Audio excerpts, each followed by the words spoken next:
everybody? Welcome to DarkMatch. It's time to review Impact for the week of... Fuck, what day was it? December 1st? Yeah, December 1st. It was the first. Happy holidays, ladies and gentlemen. They got us on Thanksgiving and the first day of Christmas. Anyway, my name is Tiefus. I'm Iron Bite, and this is week 1 of John Morrison to TNA Watch. I'm Duo's Angel, and I told you, Iron Bright, we should wait for the 90 days so we can actually, count down days Contract where it's ran possible. out. This 90 days. I'm the Arrow, and I'm here to deliver my first tweet of the week, or bi-week, or whatever the hell we'd call it, Episode. for TNA this week. This one's from everyone's favorite straight edge master, guru, guy, CM Punk. At True Kofi. Kofi, you'll never guess who asked about you tonight in Japan. I'll bite. Who? Nobody! Yay, trolling your friends. More Said their coworkers. Sarah, are you alright? Sounds like you need a 5-hour energy shot over there. Sounds like you need a knife in the throat. God. Poor Kofi. He gets no respect. Kofi's partners with a stoner. He probably is a stoner. Well, Come Kofi on, was the brought guy- a Jamaican accent for a while. I mean, have you seen the guy? Come on. Yeah. Anyway, let's talk dive about- right into it before I get a knife in the throat. Can we just talk about the one good thing Impact had? What do you mean No. one good thing? There was a lot of good things. This was an entertaining show. This was quality entertainment. Something's going off. Hold on a second. Oh, it's my bullshit alarm. No, be nice. Have you opened It your is mouth? subjective. That's true. that is definitely true. Oh God, this week. So is Duos' ability to detect sarcasm. Yeah. Oh, Anyway, the show opens up with footage of Rude's newfound ways and comments from his father, mother, and wife about him being a cheater. Yeah, I'm already fucking done. They need to stop bringing in real life family members into this bullshit. Well, It is fucking dumb. eh, Stop the whole, hey, we're shooting. These are real life family members. I don't fucking care. I'm not paying to see it. brother. that's like the only problem I had with it is that, if it was back in the days where, kayfabe, you maintain it no matter fucking what. This would have been really good. But nowadays, it comes off really weird because wrestling's fake, this is all fake, and it's just odd. Back in the days of kayfabe, Rude would not have a family. He'd be a single stud and a playboy. Yeah, he'd be macking on knockouts and running through them like He'd be drinking whiskey and chasing women. yeah, basically being oh God, that's Ric Flair's gimmick. No, that's Bully Ray. Oh right. This storyline that they've got with Rude, we all know what it's about, and it'll become more apparent as up till final resolution. I think What's it's like it all about? Enlighten us, oh great, wise, and wonderful raptor. That this is explodes all my- about TNA going. TNA originals can't draw, brother. So once we're done destroying any credibility Bobby Roode ever had, we're gonna put the belt back on Hardy, brother. Shut up, Iron Bite. I can't shut up. I'm on the show, no leaf. I don't know. The thing is, though, is the idea of, a champion being corrupted because, there's some decent things here. I The thought idea this was that a fine storyline. I thought this was fine. And you know why? Because what happened at Bound for Glory... What's He the was point of robbed. Bound for Glory? we've done that already. Let him speak. I'm sorry. I had a flashback. Let him get this out. Go ahead, Arrow. He lost. They even went out of their way to explain this later on in the show. Bobby Roode, he was robbed at Bound for Glory by a man who cheated him. And he wasn't caught. And so he figures the only way he can get what he so wants and feels he deserves after all the time and effort he's put in here, he had to cheat. And so now he's going to do anything he can to stay in this position that he's at. I'm fine with that, and I would not have a problem with having a couple vignettes throughout the night where former very good friends of his talked about it, but not his real life family members. I don't. I have no problem with the storyline or the angle they're trying to work or anything. I have an issue with how they're going about it. Yeah, I really like that idea for his character. That's a standard I idea. love stuff like that. That's a tried and true angle in wrestling. That's fine. I think the reason they went with the actual family is because they already showed it earlier in the Bound for Glory vignettes. It's keeping continuity. And you would complain if they didn't use them. And they did use a quote unquote former friend of Bobby Roode. I'm just saying, don't use the family at all. Just use the former friend. No, I understand that. And I don't mind it so much. I mean, if you look back to say like ECW, where you have the blind Sandman angle. Yeah, that's true. I mean, they kept kayfabe, and kayfabe was dead. Sandman didn't leave his house for like a month, I think it was. Well, that's just it. When Bobby Roode goes home, is he not sleeping in bed with his wife? Maybe not. I guess not. Did he call up his parents and they tell him they're disappointed in him? What I think is funny is just like the fact that the wife is just like, how am I supposed to tell my children that what their father did was wrong and cheating's wrong? Why are your children watching this? That was my immediate reaction too. It's like, why is your 7-year-old watching TNA? Yeah. Seriously. It's a little young for them. Just a bit. Just because his daddy's on TV doesn't mean he has to see it. Plenty of people don't let their kids see their work for years.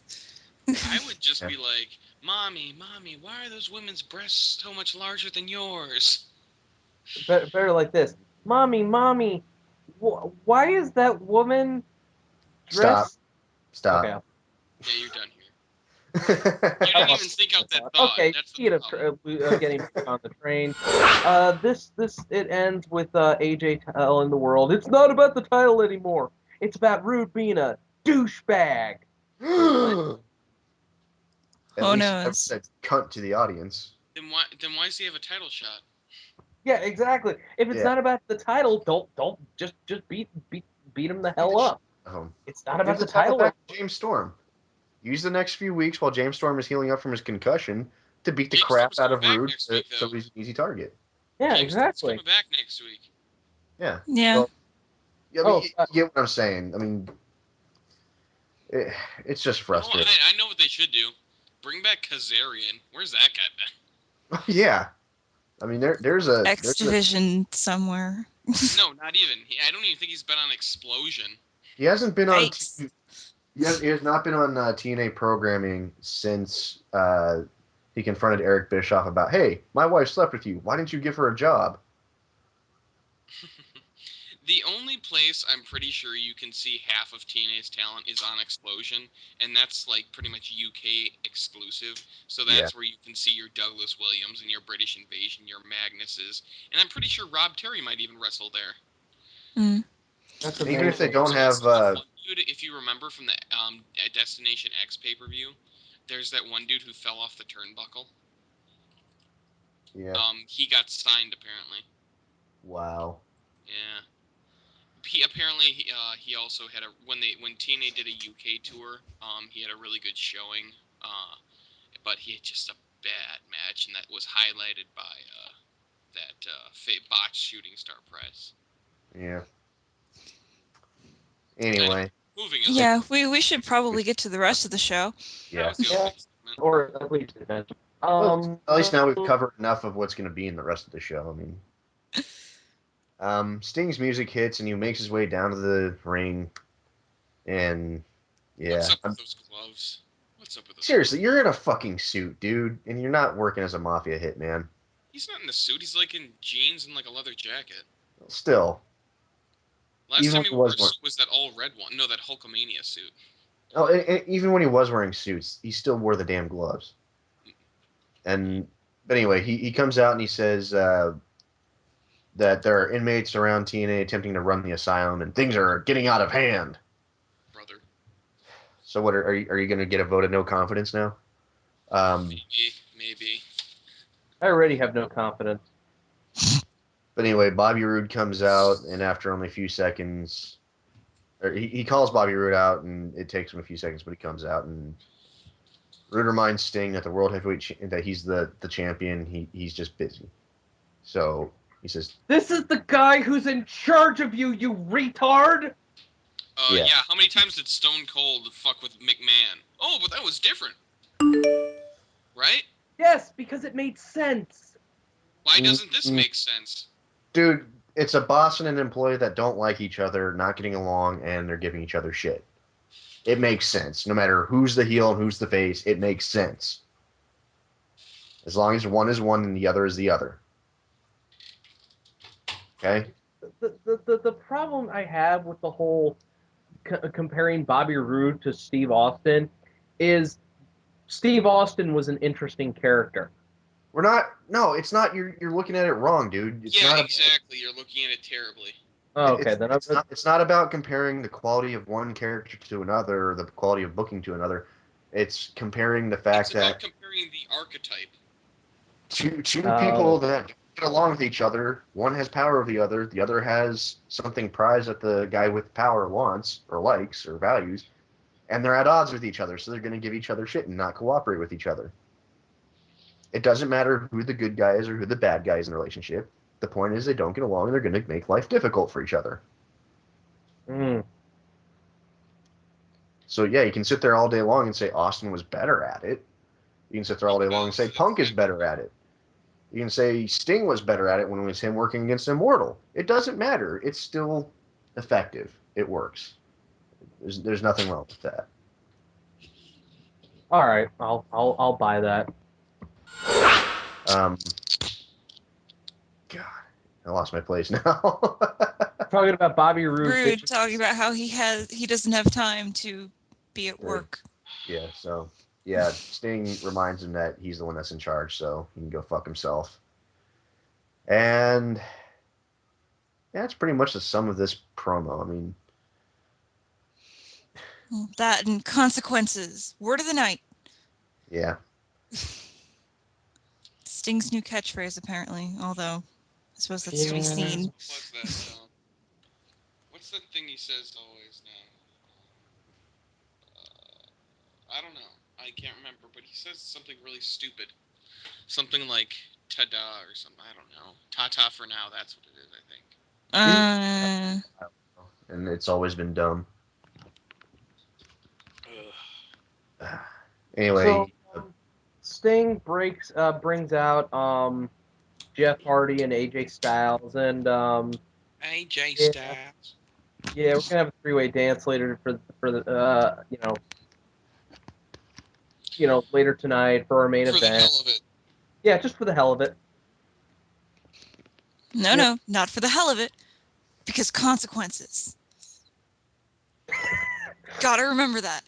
Consequences. That's basically how he introduced them, was consequence. They are the consequences. No, the thing is that match does have really good psychology, and we can get to that when we get to it. Which one's Creed? But yeah, match set up for our first match of the night. No. We have something beforehand. Possibly the only good thing about this Impact. Karen Jarrett has the knockouts washing cars in bikini. I would just like to ask, where in their contracts does it say that despite being wrestlers hired to fucking wrestle, the, vice president of their division can just go, you know what? Wash everyone's cars. The fine print. Knockouts law. Well, you have to understand that women are stupid and will, if someone above them has authority, they'll just listen. It's all about the pentiums. Not touching that one with a 10-foot pole. seems a tad unfair considering. Well, He was Jeff being Jarrett's done- sarcastic. I know I that. was? I fucking hope so. Moving on, though, it's pretty much that's it. They wash cars and bitch about having to be in bikinis. It was frankly I kind don't of know. I boring. thought personally that Madison Rain has a really good body, but her face is kind of unfortunate. I don't think there's anything wrong with her face. She's a pretty girl. Yeah, She's they're all pretty good looking. except for Are you Angelina. going to say that about Angelina Love? No, I'm not saying that. She was. No, she I wasn't. can't She always tell was. anymore. I can't tell right now because every time I see her, she had 6,000 layers of makeup on. You ever seen Preacher.jpg? Ew. That was But either way, that's not the point. Yes, it's basically the girls are in fucking bikinis for the entire show nothing wrong with that. Wrestling? What's and that? bitching at each other. My favorite Yippee. part about this was that you could see the Universal Studios ride the Rip It Rocket in the background. Alrighty then. So after Devon versus Inc. Mexican America for #1 contenders of the tag titles. This yeah, setup this confused me. I don't understand why. The idea of having someone tag in another team, someone from another tag. Yeah, seems a four little odd. corners match or what are the three corners match? Yeah, no. Yeah, if it the was psychology for these suck and I hate it. Yeah. But I guess you kind of have to accept the fact that it exists. Well, the only problem I have is, okay, if it's usually just a regular, 3 people, they all go in at once. Why wouldn't you just do that with the tag teams? Just have one person from each team. Because it's a new and exciting dynamic. Because the thing that really sucked No, at about least one team left out for most of the match. The thing that Only really sucked about this was the fact that it started as a brawl. Yeah. And then they just like all got together and like, okay, we'll respectively go to our corners. Yes, because consequences. Yeah, aspect was I thought it was supposed to just be fuck it. And the thing is, anything that involves more than one person is automatically no DQ. Yeah, I don't like. Unless I guess I handicap match. A handicap match still has disqualifications. But if there are more than 2 sides of a match, more than 2 teams, it's no DQ. That's dumb. That's I can understand the whole no count out thing, but I think that should only be if there's 2 people in the ring. Don't agree with it. If there's only one person left in the ring, I'd say go ahead and do the count out. If you look at any single match, triple threat, whatever, it's pretty much no DQ. Even if they don't do it, there's no DQs. There's always should be DQs. I've seen triple threat matches that have DQs. It's possible, I guess, to have them, but in like WWE, if you look at like the rules of the if you play the games, I understand the games is not 100% accurate representation, but the thing is, if you do watch it enough, you will notice that if somebody hits something with a weapon, whatever, it's no DQ. That depends on if the ref sees it. No, it doesn't. If there's more than 2 teams, like there's more than wrestler A and wrestler B, if there's wrestler C. I'm gonna have to try this because I don't remember this in the game. Yeah, no, definitely there is. Hey, hold on a minute while I pop this in. No, What the? Kidding. God damn it, Tevis. Yeah, seriously. Kidding. Do we skipped 2 segments? Do you just want to ignore them because they were both frankly kind of... What segments did we skip? Jeff Hardy. Jeff Jarrett attacking Jeff Hardy after bitching at him for daring to show up for work. Embarrassingly inconsequential, so let's skip it. And Eric Bischoff telling Bully Ray to get Abyss. I guess they're trying to get Abyss back on their team. Oh yeah, because they're afraid of him. Sorry. Yeah, it's been a while since we watched. So that sets up something that they were trying to be funny, but it just wasn't. No, it wasn't. It was a running. Pretty much what you've seen so far in this episode is running segments that last throughout the duration of the show. And yeah, why? They're not necessarily running segments; they're building segments. Well, you get what they come back to each angle that they already touch upon throughout the show. That's called the story.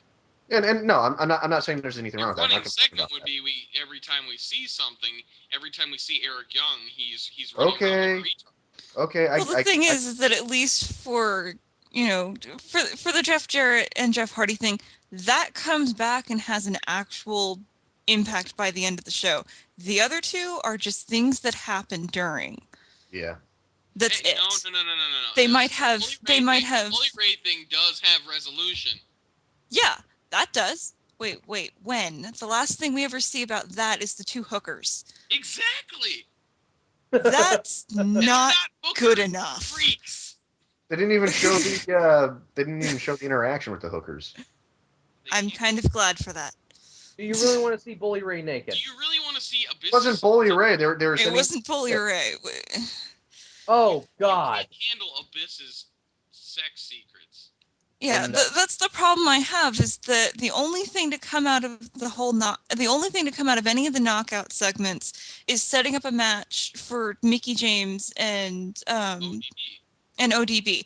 But we keep going back to them. Could have happened at any fucking point, because you just need Karen and ODB talking. They didn't even need to set it up. They could have just said, "And your next match is scheduled for one fall," and that's all we needed. Well, the point of that was that if ODB won and did unholy damage to Mickie James, she got a title shot. I don't even think she needed to win. Yeah, I think she just had to hurt her. Yeah, she probably isn't getting her title shot. Hurt a fellow competitor. We'll find out. I mean, they did. Yeah, they did. And that's cookie sheets. Yes, cookie sheets. So are we still talking? Are we going to go back to the tag team match, number one contenders match, or are we done with that? There's not much to say. Yeah, it was a send off. It was a send off match for Jess Neal because he's leaving the company. Yeah, and he eats the pin from Devon, and Devon and Pope are your number one contenders. Ain't nothing wrong with that. For the TNA tag team titles. They basically threw a triple threat match together when they didn't need to establish number one contenders, just to job Jess Neal out on his way out of the company on television. You didn't even think it was necessarily to job him out. I mean, obviously that's what he did.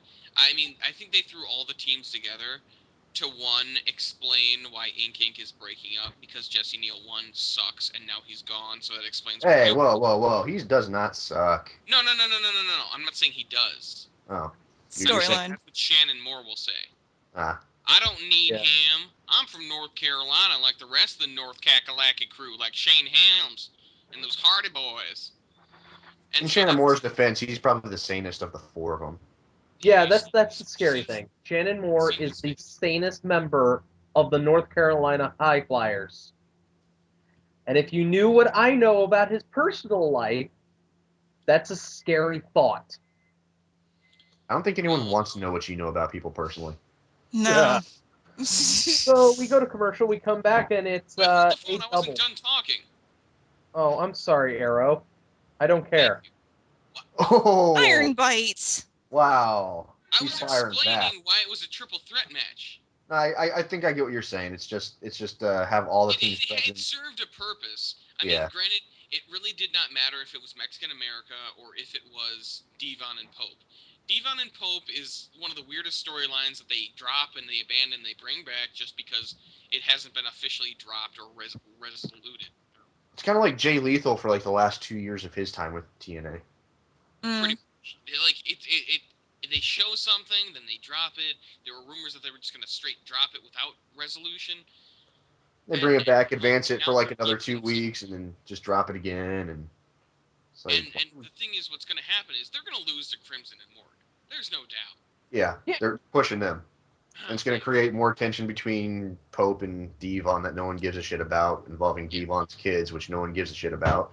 And the reason this was a triple threat match is because they didn't have number one contenders, anyone who was viably whatever. I guess you could say Mexican America gets a rematch. Did that already happen? I don't know.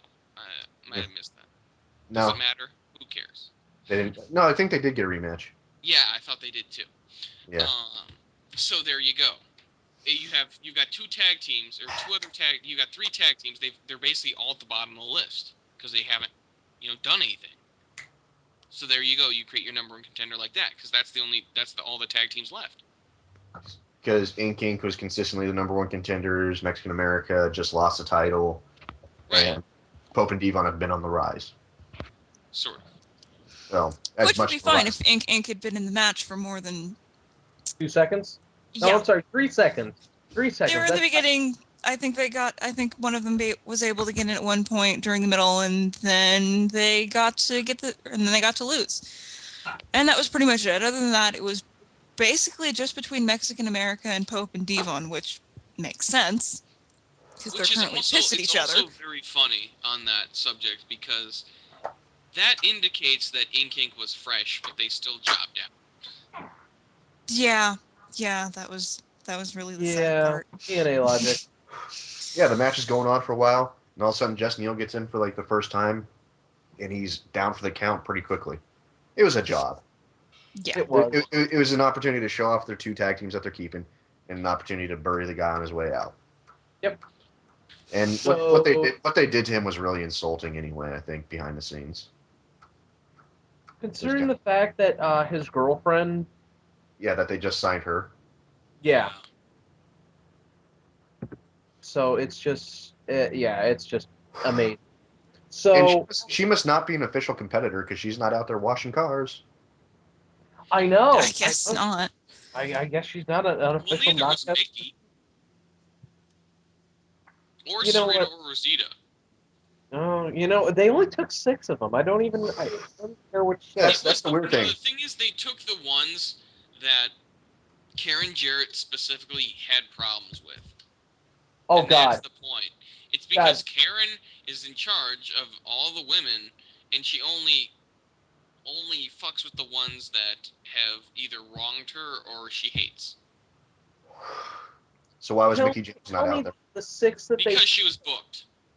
Please tell me the 6 they picked were not the same ones in the Thanksgiving Thong Thunder.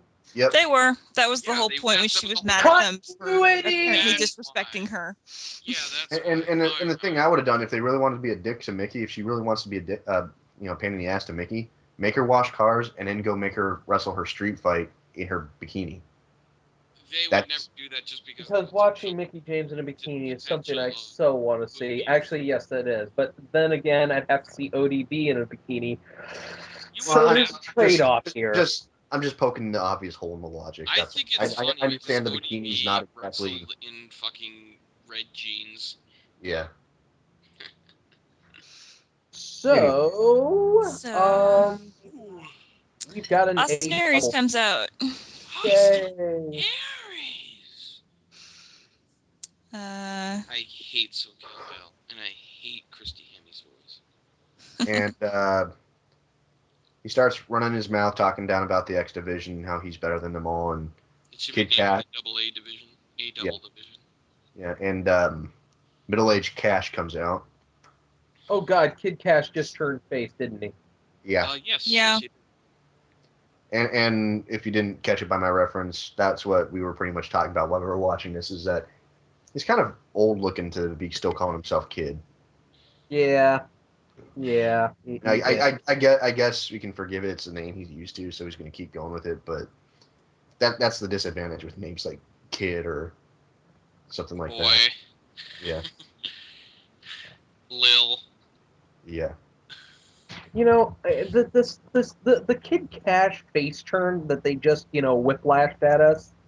This is just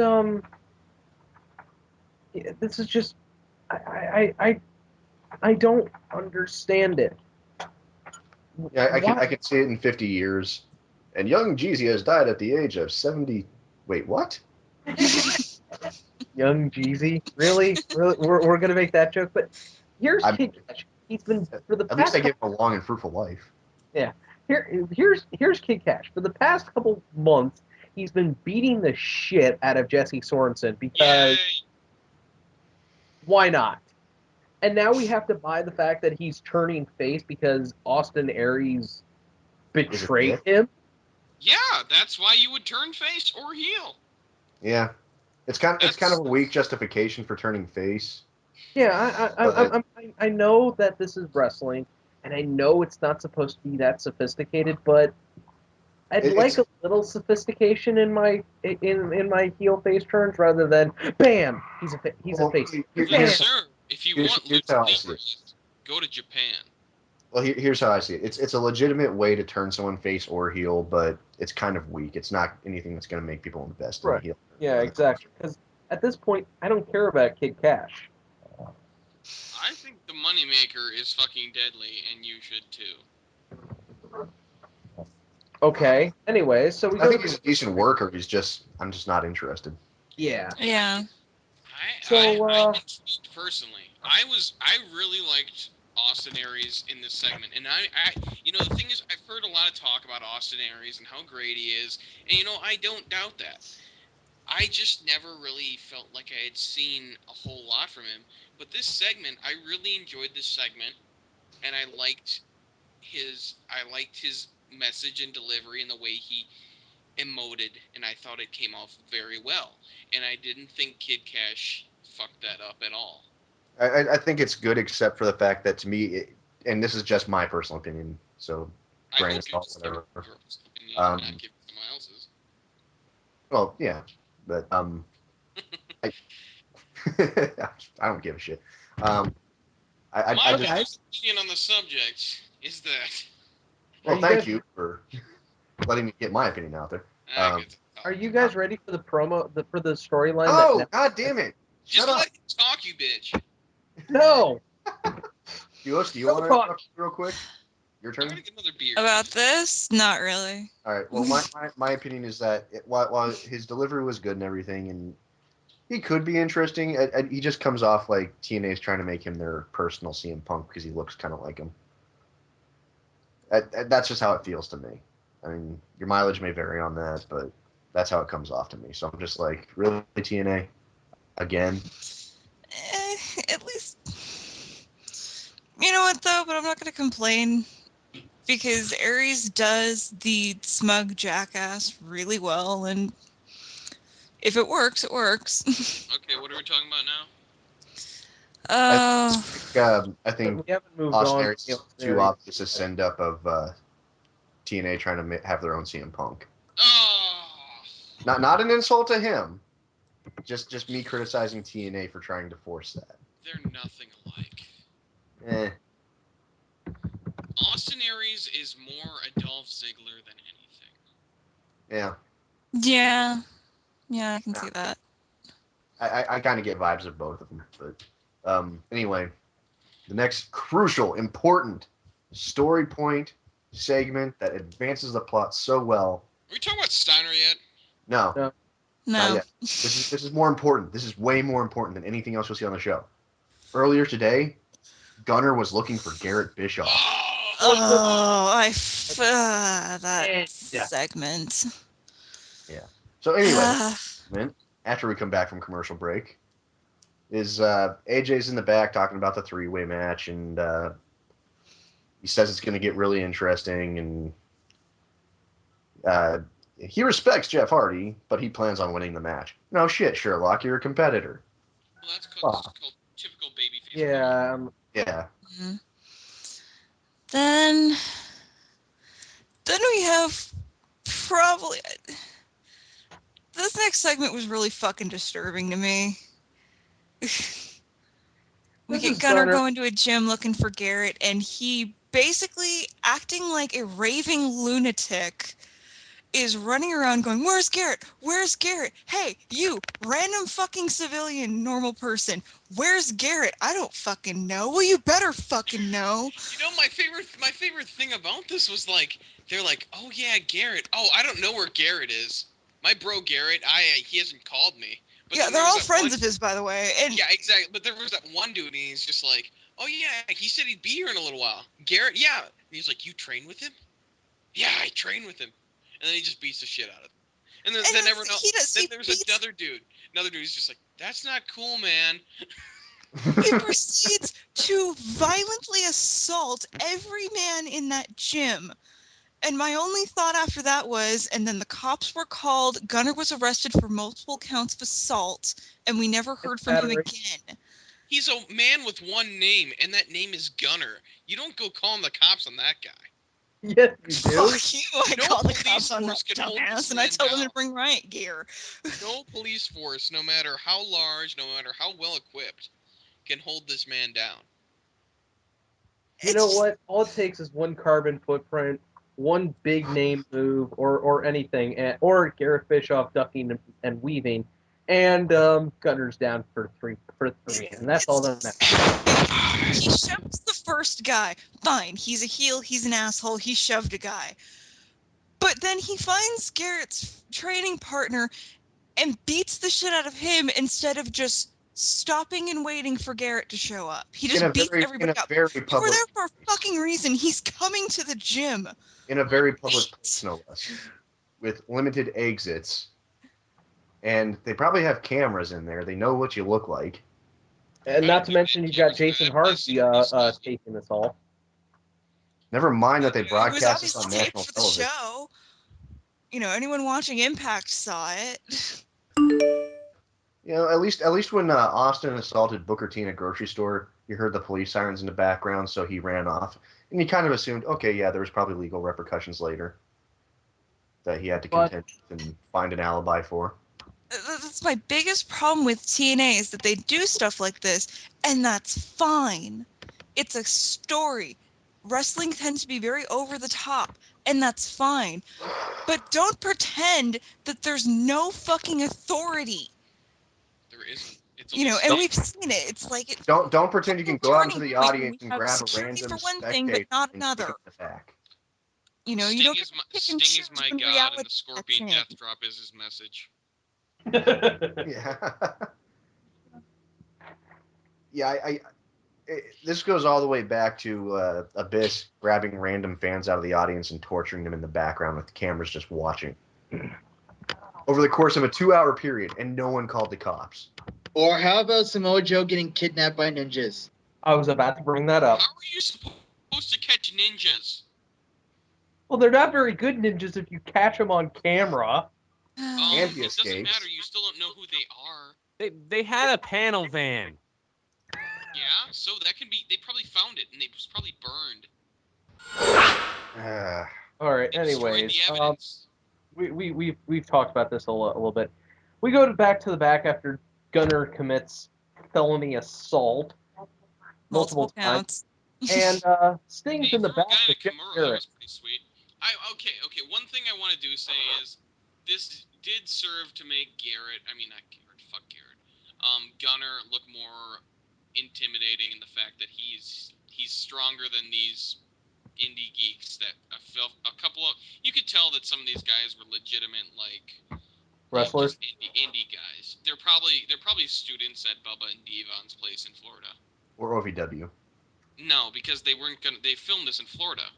No, I'm just saying. They really flew Gunner to OVW and flew him back just so they could for footage. Maybe. I doubt it. Possibly. Whatever. Not important. I'm Maybe just saying. there to train with Jess Neal. I didn't like this segment because of how annoying Gunner is. Yeah, that was another big problem. I didn't like that all he would say is, "Where's Garrett?" Yeah, dude, you're not Christian Bale. Don't try it. Where's Garrett? Where is he? I didn't like that segment. I didn't like that aspect of it. I liked the fact that he was a match for all these people who tried to beat him up. And granted, yes, he struck first on I think like half of them. But it kind of garnered back to old kung fu movies where instead of these guys coming back to him all at once, they came at it one at a time. Yeah. But okay, that's pretty much like, it. how many of you are there standing around? You could just mob him, jump on him, hold him down, pin him down. Well, that's the thing, though, is that they're not a bunch of fucking, rival martial artists trying to kick this guy's ass. They're a bunch of guys at the gym trying to figure out why the psychopath is here. Well, no, see, the difference there is by the time they got to the second guy, the guy over at the heavy bag who said that he was what's his face's friend, Garrett's training partner. There were those two guys in the ring standing there and watching the whole time. He starts to get beat up, and then then one of them comes out there like, you shouldn't do that. Why are you doing that? And then the other guy in the ring just stays there and watches.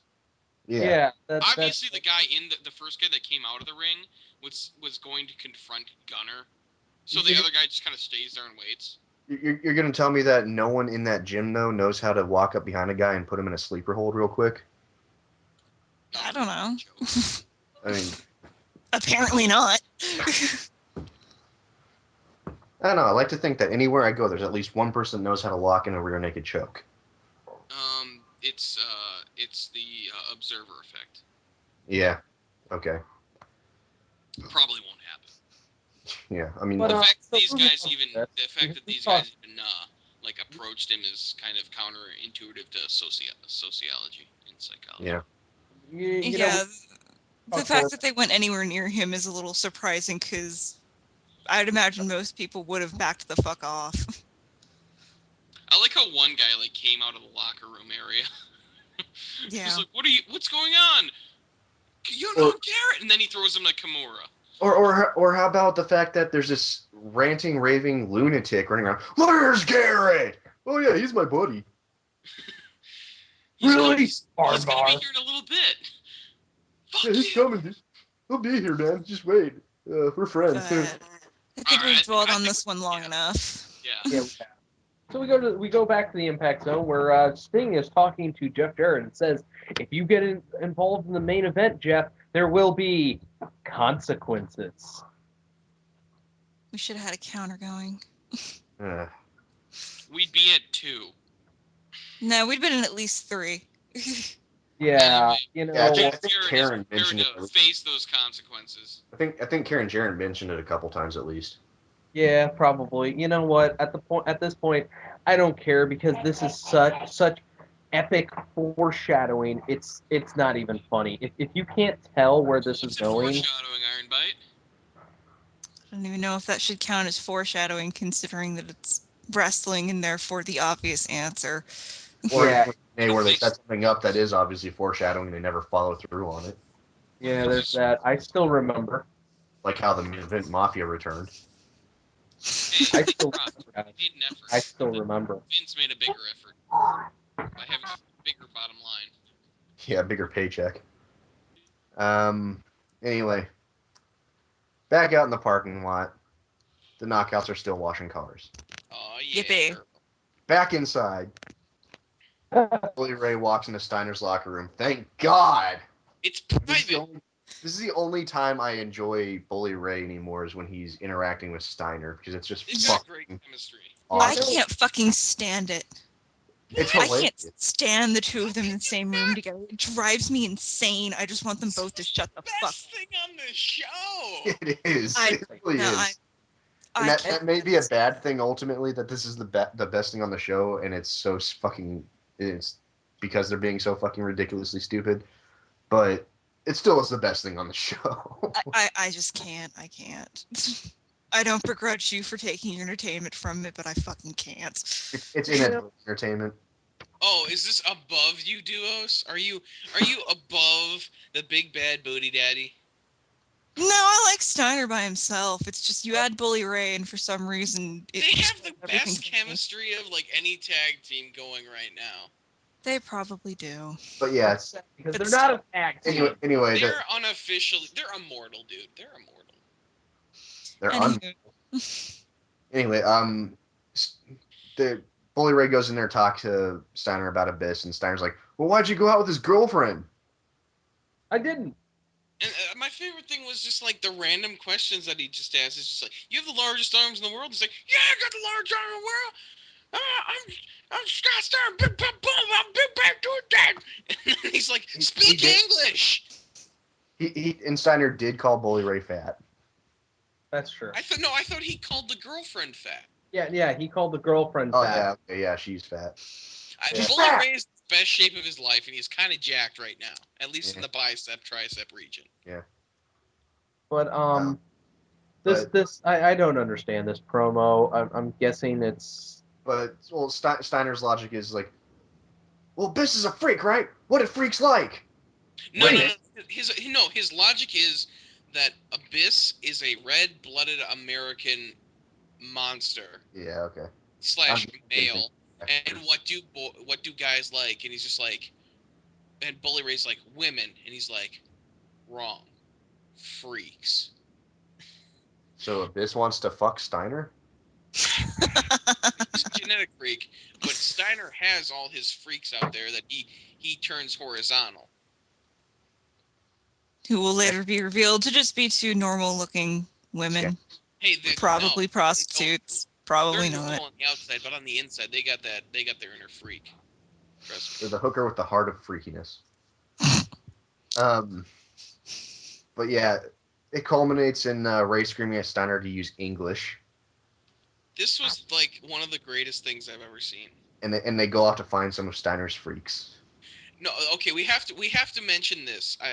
We have to mention the Bully Ray's just like, well, I got two up in New Jersey that I've been working on, and then he's just like, oh, but what about that one girl you had up in Sheboygan, and then he's just like, retired. He's just so disappointed. And the thing is, being a person from Wisconsin, there is only one Sheboygan like in the world, and it happens to be in fucking Wisconsin. So Because that no one else with, wants a Sheboygan. no, it's an Indian term, dude. So I couldn't help it. No, I'm just saying what it's become. No one wants it. I don't care. I'm just saying I thought it was funny. Yeah, no, it was funny. If somebody mentioned like some like Toledo, how would you feel? Toledo's so stupid. No, it really is. The whole Michigan OSU feud. It's about Toledo. Yeah, it's the battle fucking for dumb. Toledo. People died during that, dude. Yeah. Over Toledo. Well, dude, it was about shipping rights. Yeah, but what it's boiled down to is, dude, man. Everything in Ohio comes back to Toledo. It's like, why? Because of they Klinger. wanted access to the Yeah, probably because of Klinger. access to the Great Lakes. Yeah. Come on, Maxwell Q. Klinger. It's the only reason I've ever heard of Toledo.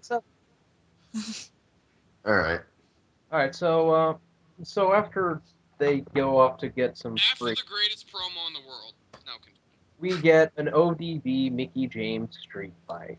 With cookie sheets. With cookie sheet swords. I honestly, I don't know why, but I always thought that was just something that they put in the video games. Nope. I can't ever remember actually seeing cookie sheets on TV being used for this. There hasn't ever been like cooking sheets in video games. At least when Orton grabbed his cookie sheet, there were cookies on them that were made by Michael Cole's wife. Yeah, there was a reason that they were there. These just happened to be in a trash can in the back. That's how they usually pop up. They're just there. Why they're just there. I mean, at least they weren't like the cheap ones in ECW that would bend 90 degrees. They look like the ones I have. Well, they had to use the cheap ones in ECW because they use them so often. They had to protect the wrestlers. Yeah, they did. This is your average street fight. I mean, yeah, because when you think ECW, you think protection. To be honest with you guys, did you expect something mystical and magical coming from ODB and Mickey James in a street fight? I expected a decent match. I didn't think it would be. Yeah. It wasn't god awful. Yeah, exactly. It was a good. It wasn't match of the year, but it was a good match for what it was. It was perfectly fine. I just kind of sucks for TNA because they taped this before the live SmackDown where we did get another street fight. Yeah. And it's coming off and because of that, now this looks like it's coming off the heels of that. Yeah. Yeah, it does. But in reality, they taped this 2 weeks ago. Yeah, but still, WWE wins because they brought it to the public first. Actually, and it was Christmas themed. And that's the advantage of live television, or at least taping every week instead of once a month. Better than Thanksgiving Thong Thunder, though. Nothing will be as glorious as Thanksgiving Thong Thunder. Actually, Iron Bite. When we say things like that, we're making a joke. You're being sincere. And that's freaky. I think I know something that might be better, and that's the penalty box match from Monday Nitro back in the day in 2001. Team Canada versus the Filthy Animals. Never forget. Okay. Can we just Oh, and say? Jim Duggan as special guest referee.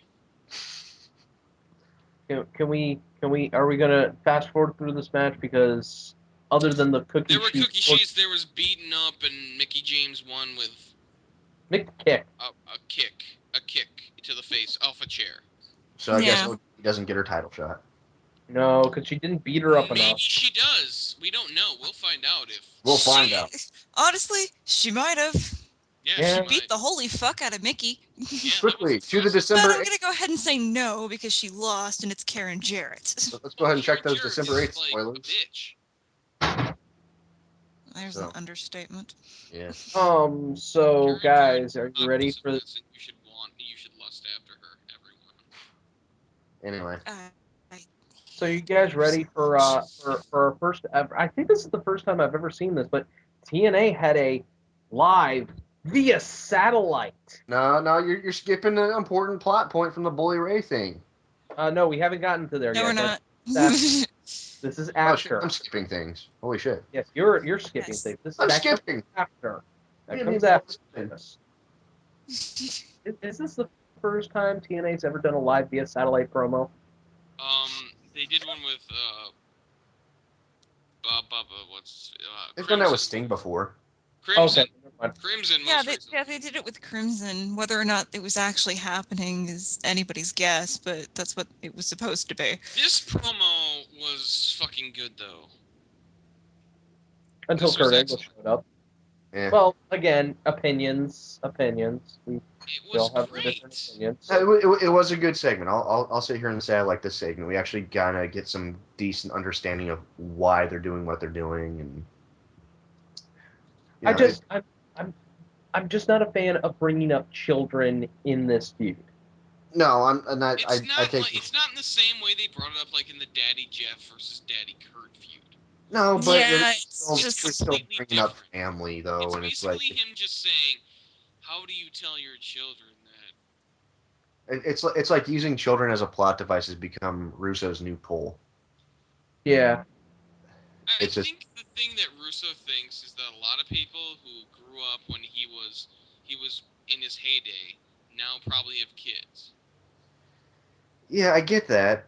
I'm still just saying though. It's like Keithus, why don't you have kids to relate? Think of the children that you could have had. Damn it, Oh, man! all those shower What are you drinks doing with your life? showering. All right, getting on with it. Please. No, I'm just saying. In the last year, how many storylines have referenced or directly involved someone's kids? One. No. Or Well, at least tonight we had two.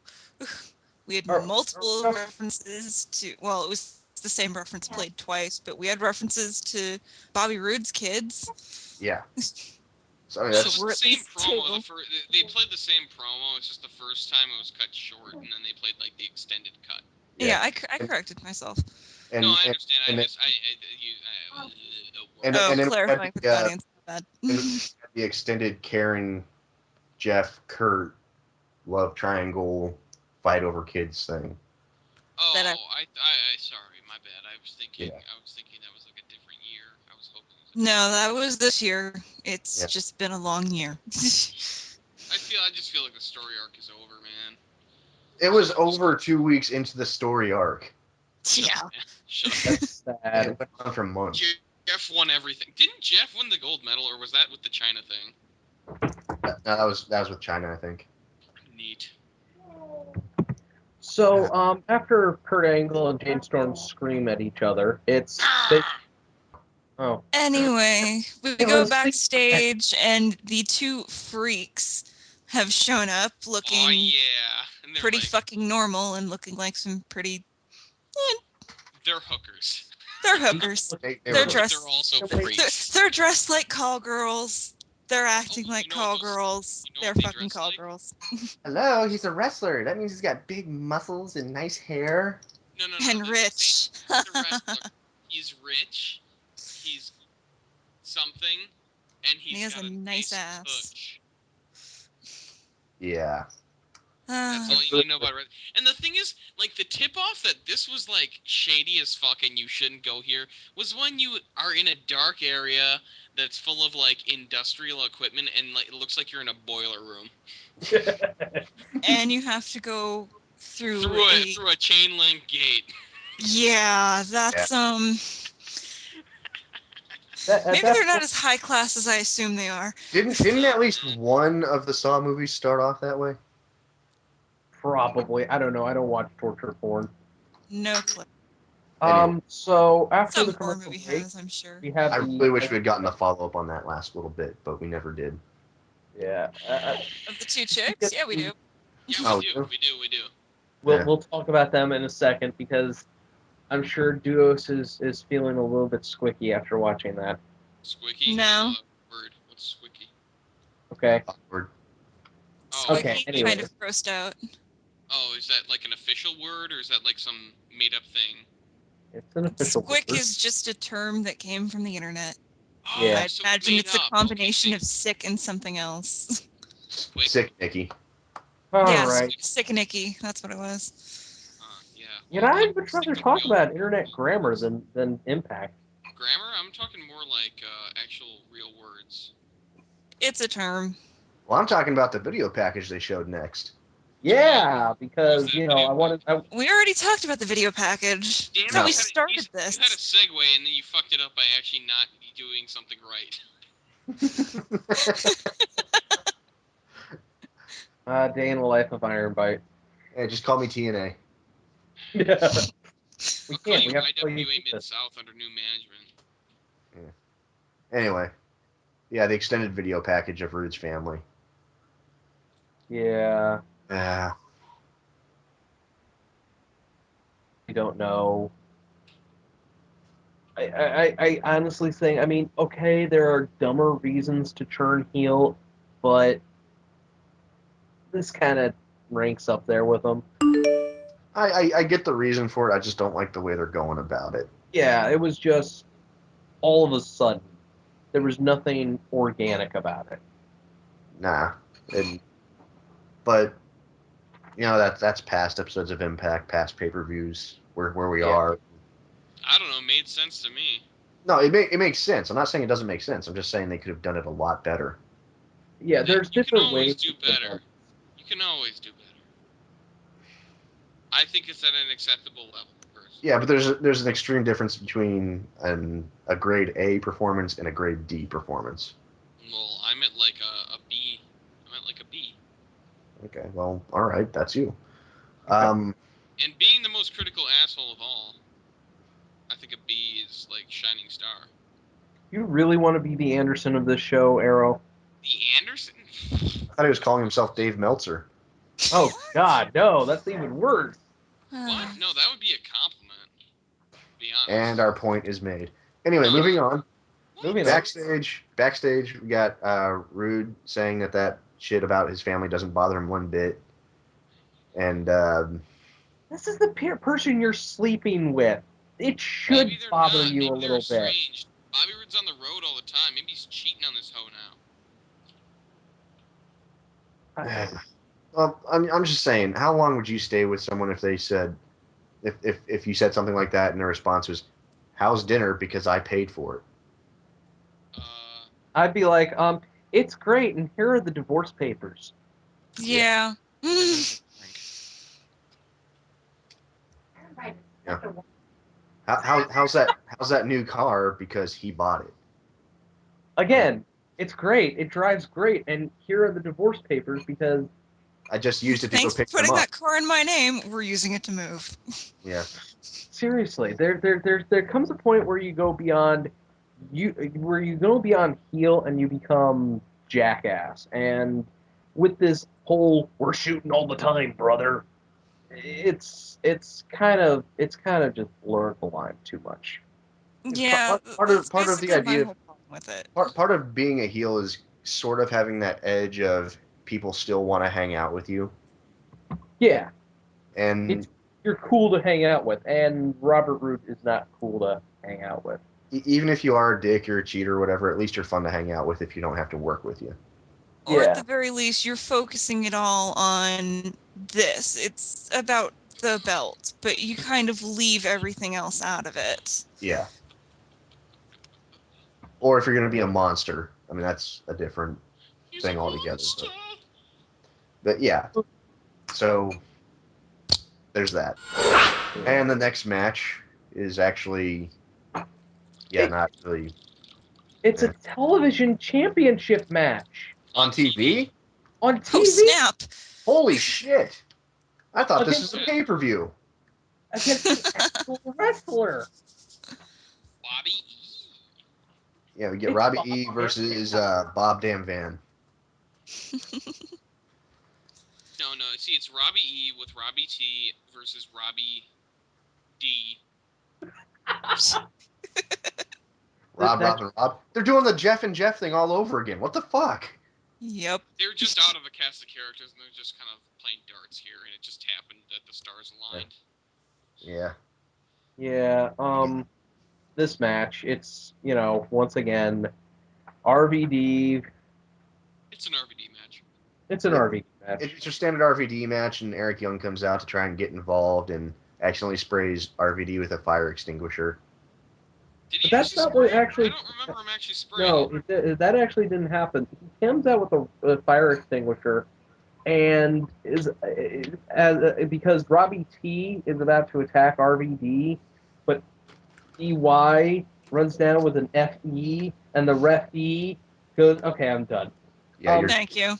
It was basically Eric Jones provides the distraction for Christopher Daniels to come out and nail RVD with the Angel's Wings after Rob Van Dam wins the match with the 5-star frog splash.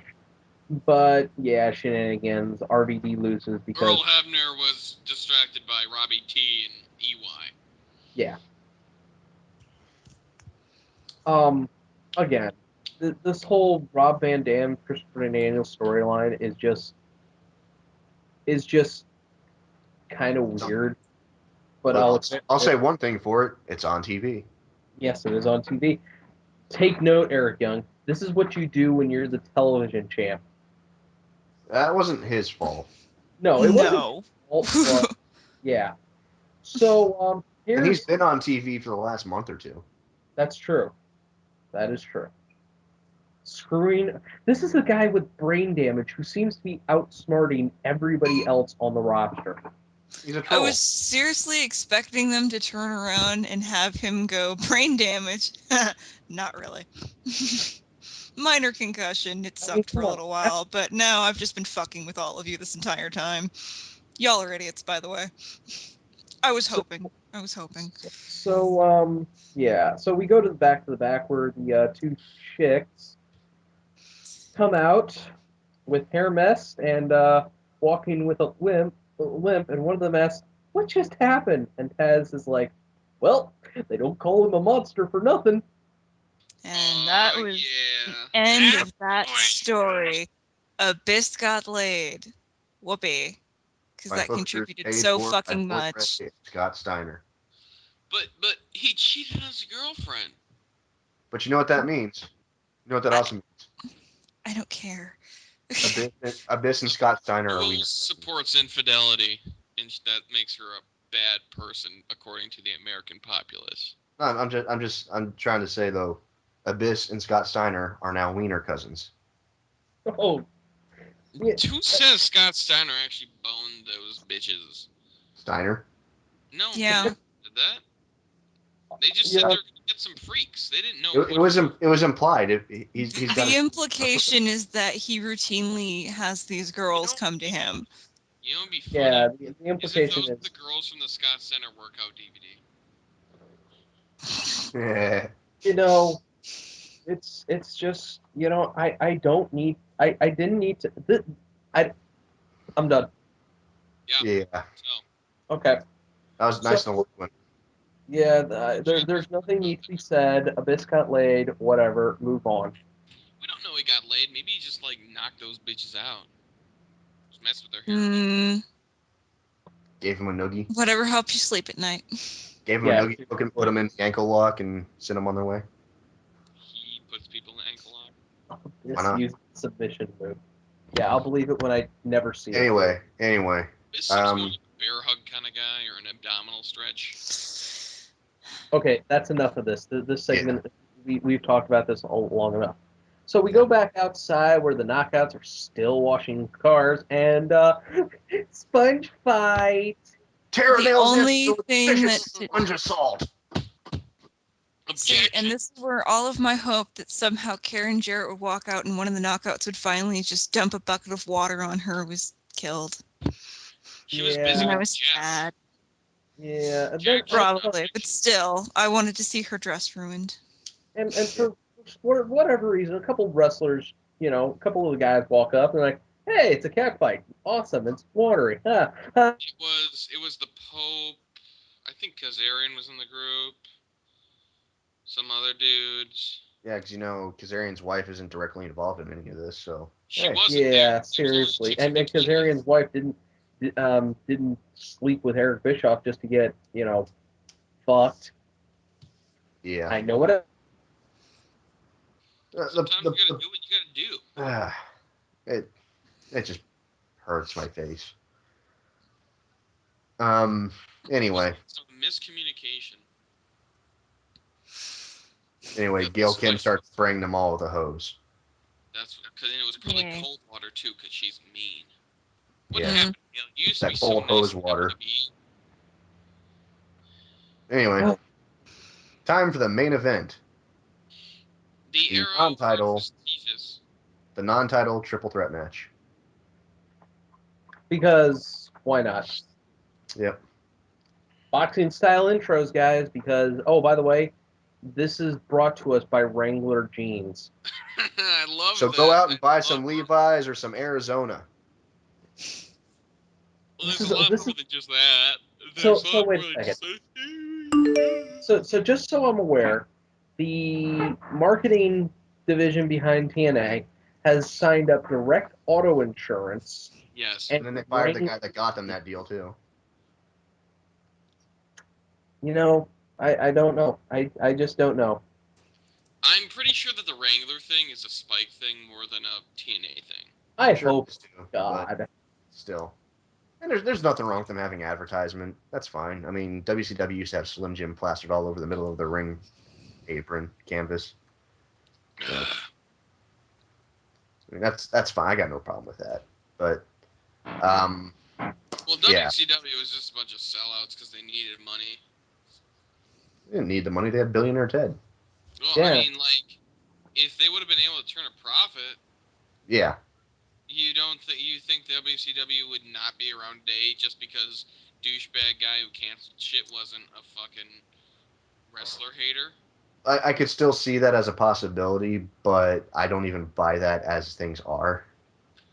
I'd say that was a contributing factor. But if they produce money, that's all that matters. Like I said, No. I'm in complete agreement with you here. I mean, I'm saying, while I could see someone saying, I don't like wrestling, I don't want it on my network, so let's get rid of it, despite it being popular and profitable. But it wasn't popular. It wasn't popular enough, and it wasn't profitable enough. Yeah, that's why I'm saying I call bullshit on that justification that Bischoff gave us. And by the sound of that side, I think it's time to move on. Actually, that was a yawn, but yeah, it is. Yeah. Okay, so this main event, it's your typical three-way. It was great. It was great. Loved it. Up till the finish. It was definitely. And that's why I say it's typical. It was a good match up until the finish in TNA. Yeah. Which is basically what I think our biggest complaint about TNA is it's good up till the finish. That's only when they're at their best. The matches either suck all the way throughout, or the best we get is they fuck up the finish. Okay. Well, the finish comes when Jeff Jarrett comes out of the fucking nowhere and pushes and crotches Jeff Hardy on the top rope when he goes up for the swanton, and then Rude, being the opportunistic bastard that he is, grabs him for the 1-2-3. Wouldn't they want to do that earlier in the match? No. Are you confusing the spot where AJ was going to do a springboard? No, I'm asking why. Like, if Jarrett's going to interfere, wouldn't he want to do that earlier in the match? No, Why? I'm actually going to argue there is largic. Largic. Largic? Yes, there is largic. There is. You know what? Fuck it. New word. There is largic in this. Okay. I sound like an idiot. Okay. Jeff Jarrett does not want Jeff Hardy to win anything. So when Or it wouldn't looks he like, want to cost him his opportunity to win the match by injuring him earlier in the match? no, because No. He's trying to prevent him from winning. Period. yeah, So winning. it looks like he's about to win. So Jarrett prevents him from coming close to winning. Yeah. I get what you're saying, but wouldn't you want to like not even give him the opportunity of even No, wrestling? because then the ref might see it. Yeah. Seriously, you got to pick and choose your spot. I hate this ending because it what it leads up to, but at the same time, I can argue it's logic or largic because I have a speech impediment. I think you have more than a speech impediment, dude. Shut up, Arrow. So this I don't brings know. out Somebody out Sting, and he's got I some like that person. yeah. This brings out Sting, and he's got some consequences, major consequences for Jeff Jarrett. It's going to be Jeff Jarrett versus Jeff Hardy in a steel cage match.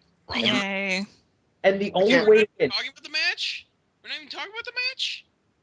You want to Why? talk about the match? Go ahead and talk about the match. Yeah, you know what, Arrow? fantastic. Go ahead. We didn't really talk about any of the other ones. Those matches weren't that great. This match was excellent. Okay, tell us why it was excellent. All Okay, right, go for it. Firstly, AJ and Jeff, they start off, they're like baby faces united. But then Rude gets him in a situation where he hits AJ and then he hits Jeff, and then he's like, but then he rolls to the ground and he makes him think that they hit each other. It's just classic, it's just great ring psychology. So then he turns it into a true triple threat. And so those two guys go at each other and allow him to get his strength back while resting. It's great.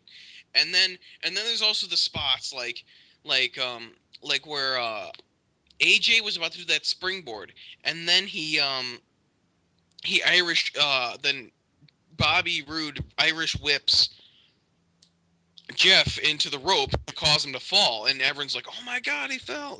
And the thing is, like, you could tell he took the bump great too. He didn't even get his legs up there the whole time. He just took that right off his chest. And then the finish, like, you guys might have hated the finish, but the thing is, this is great because it furthers the Jeff Jarrett feud and the Jeff Hardy feud, and because AJ was already announced as the #1 contender at Final Resolution, so Jeff probably came out looking better at certain points in this match, and since this match was kind of like a moot match, it had no real purpose. That's what it was. It was there to serve for the extension or the furthering of the feud for the Jeffs, more so than AJ and Daniels. I mean, not AJ and I can see where you're coming from with this. AJ and what's his face. I just personally think that specific finish, not necessarily the consequences from it or anything like that, that's fine. But that specific finish kind of just tainted the whole match for me. It's just like all that for nothing, really, no payoff at all. For nothing. Well, the payoff is Jeff Jarrett versus Jeff Hardy in a steel cage match. But unlike other steel cage matches, the only way to win is to follow video game rules and escape the cage. I'm just saying, like. Well, hold the phone. Certain matches in a cage have escape rules only. Some have pinfall and submission. Yeah, that's not. I know this, but the original meaning for a cage match was to make it. This feud was so hot that you had to put a cage in between these guys because you didn't want anyone interfering. Right. Then somebody got the brilliant idea that, crowd. hey, maybe if they escape the cage. Personally, I like the pinfall submission more than escape because it makes more sense rather than escape. Because the idea of the cage was also to keep people that were so aggressive from getting out into the crowd. Right. Yeah. So dangerous, you got to contain it. You got to contain it, and you got to keep others out. Whatever. Yeah. Now here are the stipulations for this match. If Jarrett wins, Hardy's gone. But if Hardy wins, he gets the winner of the #1 contendership. Yeah, he's the new #1 contender at Genesis. Yeah. I mean, yeah, we know who's winning. Yeah, pretty much. Yeah. But this brings out Karen Jarrett. We might get swerved. And she starts screaming at Sting. And Who Sting's doesn't? like, Stinger hey, gets a brilliant idea. yeah, I'm going. You know what? I'm going to make sure your husband, Jeff. Let me say that No, again. he's hey, Jeff. I'm gonna have your husband, and then he's like, "Yes, I do mean your husband." He did misspeak, but then he fixed it on the fly because he's a fucking genius. Yeah, and doesn't interfere with the match by handcuffing myself to her. Yeah. Yeah, because that's not completely inappropriate at all. Nothing wrong with it. No, they've done it before. Remember when Sergeant Slaughter handcuffed himself to China during that what was it? Was it a Euro title match or an IC title match with Triple H versus I can't remember who it was. It was at a WrestleMania, wasn't it? Probably Rocky. There's a very good chance I've never seen that. Yeah. You know what No, year but it was? happened, and China broke free. Oh yeah, I remember that match. Did Yeah. she break free, or did she just drag Slaughter out? Was it a heart? I can't remember. Yeah, she tried to drag Slaughter around, but Slaughter was still fairly young, so. Oh, okay. I don't know. She- At she least did- in I that don't- case, the woman involved can kick ass. This is Yeah, it Karen. was, She wasn't established as an ass kicker at that point. She low blowed Slaughter and then Yeah. broke the cuffs Yeah. or got the key off of him because he was Yeah. dumb enough to keep the key on him. All right. Well, at least there's precedent, but it's still just kind of yeah. Was Why that would- against Owen? Because it's not like Jeff can call on his other immortal buddies to help him out. Yeah, I know. It's not like he has any friends. Yeah. We talking about Jarrett or Hardy? Jarrett. We could call on him. I'm being sarcastic, as in, duh. Oh. He can. Well, no. The weirdest thing is that fucking Jeff Jarrett is barely even like a member of Immortal, but apparently he's like a founding member too. You know, it's Yeah. like he's sort of there sometimes, but he's not there on others. Yeah, it's strange. Yeah, Very. exactly. I don't get it. But Anyway, final overall, thought. I liked Impact. You people Yeah. hated it. You're weird. I I'm didn't. just not interested. It's not that I hated it because there was some good wrestling, and honestly, that means more to me than anything else. But there was a lot of just dumb little things here and there, and that does, after a while, just really start to sour my opinion on things to the point where there was a really great match, and honestly, I was so annoyed that I couldn't bring myself to care. Personally, I thought there could have been a lot more wrestling. They did have. I thought Oh, they. yeah. I didn't really appreciate. I really would have preferred if the Knockouts match was essentially just a reprised Thanksgiving Thong Thunder match, but this time they were wearing what they were supposed to because Karen picked it out instead of fucking Car Wash. Yeah. Yeah, I mean, just because I know the match wouldn't have taken up as much time. I Then we would have gotten able to either get a squash match in there, or we would have been able to get extended matches. yeah, but no, I didn't hate this. It's just nah. more dumb stuff. I think I- the problem I- is my- the people don't take TNA seriously to begin with, so the only reason they watch it is because of how bad it is. Oh, no, there's only two types of people who watch it. It's because they want to see how bad it is and laugh at it, or two, they're just that dumb and they think it's good entertainment. Yeah. Yeah, and really, I am one of those people that I would like for it to be good. Legitimately good, and it can be. It could be. I know it probably could be, and that just... it's disappointing. If I wasn't doing this, I would never watch it again. Exactly. That's Until somebody told me it was actually worth a damn. I think my issue with this episode, really, in addition to what Duo said, was that despite having the spoilers and everything that you can read ahead of time, I could sit down and watch this show and know exactly what the outcome to everything was going to be. Yeah. just watching the show. Well, Yeah. would you know the outcome of the TV title match? I wouldn't care. I probably would have Yeah. guessed that Robbie Validates your retained. previous statement. Arrow, you know what? Yeah, it's kind of obvious when you have Robbie E competing with RVD for free on television with no build-up or anything that Robbie E's going to retain it somehow. And given that he's the heel, it's probably going to be through some stupid shenanigans. It might not have been obvious that it was going to be Eric Young accidentally costing RVD the match, but he's going to win. Daniels. Even if you can't guess every tiny little detail at this I'm not point, saying yeah. guess every kind of little detail. I was only saying outcome. No, that's what I'm talking about. Outcomes, yeah. I mean, you can't look. I can look at any match on this card. Could you have told me that Mexican America wouldn't have won over Pope and Devon?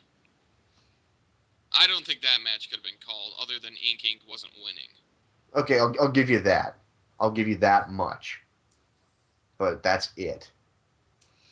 I mean, obviously, I mean, maybe you're pessimistic to believe that they would have pinned Bobby Roode in the main event. Obviously, Bobby Roode is going to win his They've match. done shit like that. Robbie E was going to win his match. Okay, I mean, I'll definitely give you Robbie E. I mean, I wasn't really thinking about it because I don't care much for the character. They're not going to put ODB over Mickey James. They could if they might have. It wouldn't have really mattered. A couple The years. only reason, the thing is though, is that because there is a title shot involved, they had to let her lose, so Karen has a legitimate reason to say, yeah, you didn't do good there's enough. that, plus the fact that ODB is a heel, so they need that face heel. That's the problem there. Yeah, And you They know what? really Those try and three only matches on the oversimplify the card. knockouts to begin with. So. I think a better way to put it is that even if you can't guess everything, even when you see the outcome, is it really surprising? There's almost never any surprises. Well, and okay, hold the phone. This is wrestling. When you think of any sport, when there's a team versus a team or a guy versus a guy. Oh my God, Arrow! There's only two outcomes. There's more than just the matches, though. There's the backstage segments. You kind of know what they're building to. It's not that hard to figure out what they're building to. In WWE, you got some legitimate mystery. You don't know exactly what's going to happen week to week, even when they hint at something. You got the It Begins promo. You got the Sting Undertaker debacle of promos last year. You didn't know what it was legitimately going to be until kind of late promo. game. Well, no, you knew that Undertaker was involved, but there was still speculation. Until the second promo, you didn't know it was the Undertaker. Second promo, it was the Undertaker. But there was still speculation that Sting was going to be involved nobody speculated that. A lot of people did. Yeah, I don't know what. Special Education Wrestling IWC speculated, but there's no reason to run those promos if it's. My point is, there's nothing compelling saying, "Oh my God, what's going to happen? I better tune in next week." You're telling me that WWE is unpredictable. What'd you say? Iron Bite, mute. Sorry, domestic stuff is going on. Yeah, no shit. Just mute. All right, but no, I'm listening to what you guys are saying about the whole mystery. There's some mystery, but with TNA, there is mystery because we've seen this all before in a better wrestling company. I'm not even saying that. Sure no, I'm not. WWE storyline has ever been run. I'm not even saying that. I'm just saying TNA is really bad about telegraphing it. Yeah, I mean, we're kind of going in circles here, and we need to wrap up to begin with. We all know this is all ultimately building to Jeff Hardy winning the world title back again. He might lose. Anyways, so what's more screen time than Jay Lethal? What gets more screen time than Jess Neal? Okay, fine. What gets more screen time than Jesse Neal, even though he got screen time this week? The Freaks. Yeah, we'll save it for next week. What gets more screen time than Jay Lethal? Garrett's training partner gets more screen time. Yeah, that's true. Okay. Blade gets more screen time than Jay Lethal. Yeah. You know what? The TNA parking lot gets more screen time than Jay Lethal. Universal Studios. All right. And there you have it. Yeah. Thanks for listening, everyone. TNA That's- Impact. Yep. I'm Tiefus. I'm Duo's Angel. I'm Ironbite. I'm the Arrow. My Adios. girlfriend. Good night and good luck.